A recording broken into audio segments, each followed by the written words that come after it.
지난 시간 하나님께서는 거룩하라 라는 명령과 함께 먼저 세 가지의 규례를 주셨습니다. 혹시 기억나십니까? 세 가지가 뭐였는지?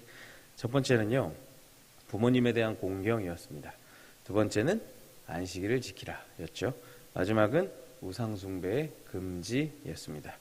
계속해서 하나님께서는 이스라엘의 모든 삶의 영역에서 이루어져야 할, 그들이 쫓아가야 할 거룩에 대해서 말씀하고 계십니다. 그렇다면 하나님께서 오늘은 어떤 규례를 말씀하시는지 함께 살펴보려고 합니다. 첫 번째는요, 3장과 7장에서 나왔던 화목제사에 대해서 다시 그런 규례가 다시 등장하게 됩니다. 특히 화목제의 그 제물을 먹는 것, 함께 먹는 것에 대한 이 규례가 소개되고 있습니다. 우리 5절에서부터 8절까지의 말씀을 다시 한 번만 함께 봉독해 보도록 하겠습니다. 5절에서부터 8절까지 말씀입니다. 시작. 너희는 화목제물을 여호와께 드릴 때에 기쁘게 받으시도록 드리고 그 제물은 드리는 날과 이튿날에 먹고 셋째 날까지 남았거든 불사르라. 셋째 날에 조금이라도 먹으면 가증한 것이 되어 기쁘게 받으심이 되지 못하고 그것을 먹는 자는 여호와의 성물을 더럽힘으로 말미암아 죄를 담당하리니 그가 그의 백성 중에서 끊어지리라. 아멘. 먼저 주목해야 될 단어가 무엇이냐면요, 5절에 기쁘게 받으시도록입니다. 누가 기쁘게 받으시도록이겠습니까? 당연히 여호와 하나님입니다. 하나님께서 기쁘게 받으시도록입니다. 요 근래 어린 친구들에게 꽤 유행했던 그 문화 중에 하나가 뭐냐면요, 쓸데없는 선물 주기 이런 게 좀 있었습니다. 그래서 이제 생일 말고 같이 연말에 모임이라든지 혹은 이제 다 같이 어디를 놀러 간다든지 선물 교환식을 하는데 필요한 게 아니라 쓸데없는 선물을 주며 서로 웃고 재미있게 보내는 거죠.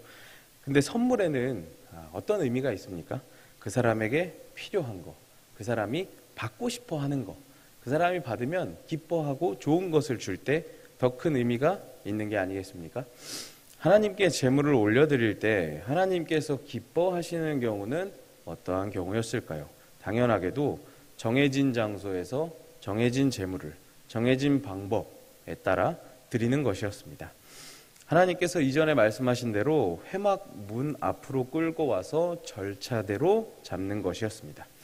하나님께서는 제사를 드리는 그 사람이 정하신 방법과 절차를 따르지 않는다면 그 제사는 연락되지 않는다라고 말씀하셨습니다. 이러한 규례는요, 이러한 교훈을 줍니다. 우리가 신앙생활을 함에 있어서 내 생각이나 내 방법대로 하는 것이 아니라 하나님께서 원하시는 방법대로 살아가야 한다라는 교훈을 주고 있습니다. 하나님 앞에 거룩한 삶을 살아가려면 신앙생활의 기준이 내가 되는 것이 아니라 하나님이 되어야 하는 것을 보여주고 있습니다. 하나님께서 원하시는 대로, 예수님이라면 이 순간 나에게 어떤 모습을 잘했다고 칭찬하실까? 우리의 삶의 잣대가, 믿음과 신앙의 잣대가 예수 그리스도, 하나님이 되어야 하는 것입니다. 또한 하나님께서는요, 과정과 방법 또한 중요하게 생각하십니다.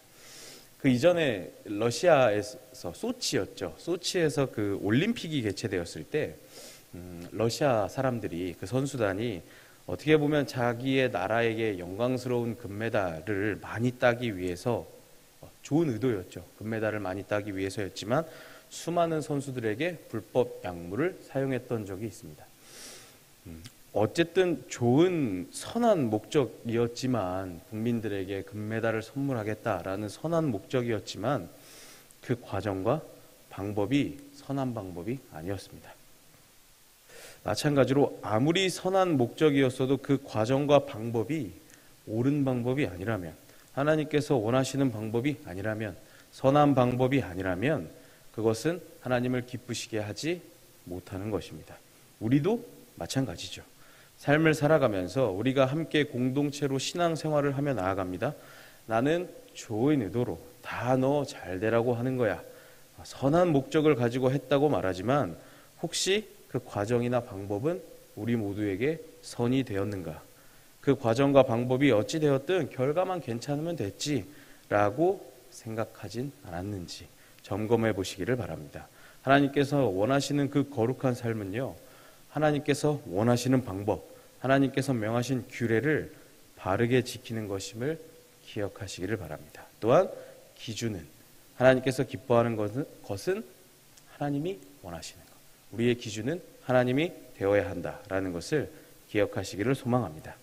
또 한 가지는요, 수많은은 아니죠. 여러 제사들이 있는데 굳이 이곳에 화목제가 이 19장에 선택된 이유가요, 이 화목제사만이 그 제물을 이웃들과 함께 나누어 먹을 수 있는 제사였기 때문이었습니다. 지난번에 말씀드린 것과 같이 이 거룩이라는 것은 그저 나 홀로 하나님 앞에 나아가는 것이 아닙니다. 근본적으로는 이웃들과 더불어 우리 공동체와 함께 하나님 앞에 살아가는 과정이었습니다. 화목제사는요, 번제나 속죄제와는 달리 비둘기, 곡식으로는 드릴 수가 없는 제사였습니다. 그러니까 무슨 얘기입니까? 가난한 사람은 드리기가 어려운 제사였습니다. 그러므로 누군가가 자신의 가축으로 화목제를 드립니다. 그러면 그럴 때 하루나 이틀 내로 그 제물을 다 나누어 먹어야 했습니다. 그래서 가난한 사람들, 노예, 그 성에 있는 레위인들까지도 초청해서 함께 즐기며 나누어 먹는 것이 중요했습니다. 그래서 하나님께서는 반드시 다 나누어 먹게 하시려고 셋째 날에는 남은 음식을 가리켜 아예 가증한 것이라고 규정하셨죠. 이러한 규례의 의미가 무엇입니까? 이웃과 함께 살아가는 삶을 이야기하고 있는 것입니다. 조선시대에 그 중종 때 학자 김정국이라는 사람이 있었답니다. 이 사람이 시를 쓰는데 무슨 시를 썼냐면, 청금으로는 밭을 사고 망금으로는 이웃을 산다, 이런 시를 썼다고 합니다. 근데 이 사람 재밌는 게, 이웃은 몇 촌입니까? 이웃 몇 촌일까요? 4촌이죠. 이웃 4촌. 근데 이 사람은 이웃을 뭐라 그러냐면 3촌 반이라고 합니다. 그만큼 우리의 이웃이, 우리의 주변에 있는 사람들이 소중하다는 이야기죠. 함께하는 공동체, 우리의 이웃을 내 몸과 같이 사랑하라 말씀하셨던 예수님의 가르침을 열심히 따라가시는 저 여러분들 되시기를 소망합니다. 두 번째는 모퉁이 남기기입니다. 모퉁이 남기기. 화목제의 결론이 이웃에 대한 사랑, 공동체에 대한 이야기였죠. 이제 9절부터 18절까지 쭉 내려가 보면 일상생활 속에서 실제로 이웃에게 그럼 내가 어떻게 해야 되는지에 대한 이야기들이 쭉 나옵니다. 그 중에 오늘은 모퉁이 남기기까지만 살펴보려고 하는데요. 우리 9절과 10절을 다시 한 번만 함께 봉독해 보도록 하겠습니다. 9절과 10절 말씀입니다. 시작. 너희가 너희의 땅에서 곡식을 거둘 때에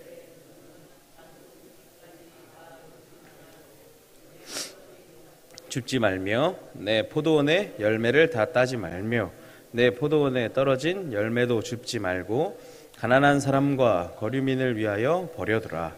나는 너희의 하나님 여호와이니라. 아멘. 이스라엘 사람들이 수확할 때 거기 남겨놓을 것을 명령하십니다. 이 명령은요, 화목제물을 다 같이 나누어 먹는 것과 같은 명령이었습니다. 이스라엘 사람들이 추수를 할 때요, 자신이 소유한 그 밭의 한 귀퉁이겠죠. 귀퉁이. 한 모퉁이를 수확하지 않고 남겨두어야 했습니다. 떨어진 이삭도 줍지 말아야 됐고요. 포도원의 열매도 남겨야 됐고 땅에 떨어진 것은 줍지도 말아야 했습니다. 이스라엘 사람들은 기업을 가지고 있었지만 그 안에서 기업이 없는 사람들도 있었습니다.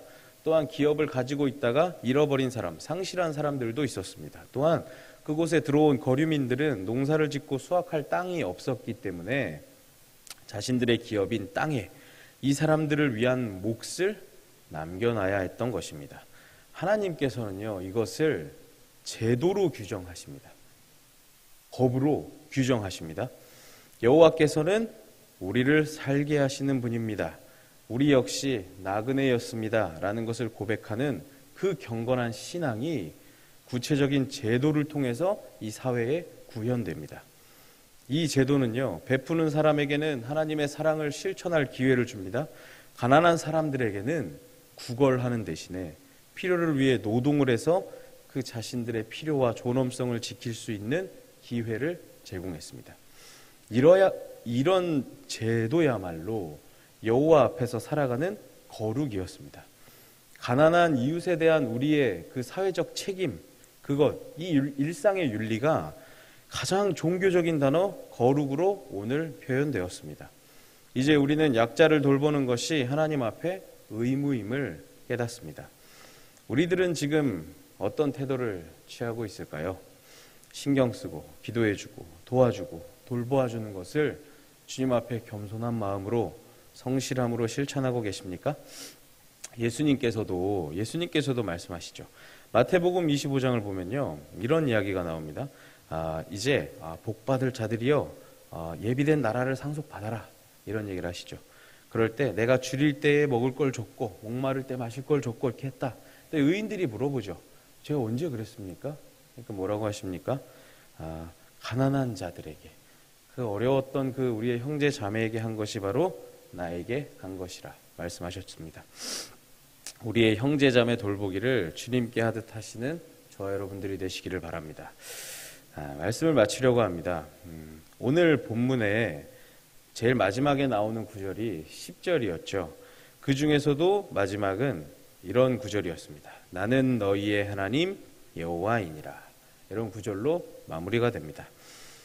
잘 생각해 보면 아무리 하나님의 명령이라지만 자신의 밭에 있는 모퉁이를 남겨두고 이삭도 줍지 않고 포도도 남겨두는 것은 사실 쉽지 않은 일입니다. 남을 도우는 것도 마찬가지죠. 크든 작든 다른 사람을 돕는 것은 쉽지 않습니다. 이렇게 일상에서 거룩을 지키는 삶이 쉽지 않습니다. 그런데 그 삶을 가능하게 하는 근본이 뭡니까? 여호와 하나님에 대한 신뢰임을 이 구절이 정확히 보여주고 있습니다. 오늘 하나님의 명령을 통하여 거룩은요, 모퉁이 남기기를 통해서 표현됩니다. 근데 이 모퉁이를 남길 수 있게 하는 것은 그 하나님에 대한 우리의 믿음과 신앙입니다. 오직 하나님께서 우리의 삶을 주관하시며 우리를 지탱하시는 분이시다라는 것을 믿을 때에 이 모퉁이 남기기는 가능한 것입니다. 내가 이것을 나눠주면, 내가 이 모퉁이를 남기고 줍지 않으면 내가 나중에 먹을 것이 없을지도 모르는데, 지금이야 괜찮지만 나도 다음 수확 전까지 어떻게 될지 모르는데, 이러한 불확실한 미래 가운데 찾아오는 불안에도 불구하고 우리가 우리 밭에 모퉁이를 남길 수 있고 포도를 남길 수 있는 것, 하나님께서 우리의 삶을 지탱해 주시고 책임져 주신다는 그 신앙, 그 믿음으로 가능한 것입니다. 내가 너희를 책임지며 약속을 지켜준다. 보호하며 지키고 인도하는 그 언약의 하나님이야. 만왕의 왕이요 만유의 주, 생명과 창조의 하나님인 내가 너희의 하나님 여호와이니라 라는 이 말씀을 기억하시며 우리가 무엇으로 이 땅에서 살아가야 되는지, 누구 앞에서 어떻게 살아가야 하는지를 다시 한번 확인하시기를 바랍니다. 아울러 이러한 믿음에 근거하여 우리 삶 가운데 점점 더 많은 모퉁이를, 점점 더 넓은 모퉁이들을 남기시게 되시는 저와 여러분들 되시기를 소망합니다. 기도하겠습니다.